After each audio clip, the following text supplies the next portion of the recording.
الحلقه اللي هي بتاعت الزومبي اللي كانت في لهفه، وهو وافق وجه على طول.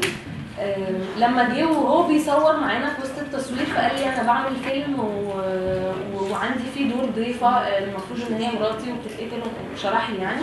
فقلت له طيب انا قال لي فانا كنت عايزك تبقي انت يعني.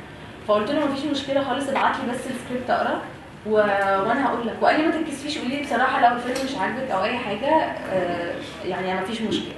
فبعت لي الفيلم وقريته وحسيته فعلا حلو جدا، وبحب انا المخرج حسين منباوي شاطر، وحبيت ان محمد رمضان طالع بشكل مختلف في الفيلم فوافقت على طول يعني. احنا اتكلمنا كتير عن الاعمال والنجاحات بس ما طلعناش بالجديد عند دنيا سمير غانم. عايزين نعرف الجديد وخاصه في الاغاني والالبومات.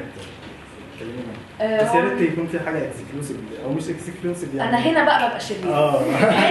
حاجه يعني نبذه عن اي حاجه جديده عشان جمهورك متشوق يعني. احنا يعني عارفينك المره دي برضه مش شرير ولا لا. المشكله بقى ان انا يعني ما بعرفش اقول على الحاجات وهي لسه بتتعمل، لان كلها بتبقى افكار وكتير قوي يعني. بقى لنا احنا 5 سنين فعلا عندنا كميه افكار ما اتعملتش، يعني ما بعرفش اقول انا عندي كذا، فخليها لك. طب يعني ممكن نقول اللي جاي هيكون مسلسل او فيلم، يعني ممكن يعني تحددي مسلسل وفيلم والبوم ان شاء الله باذن الله.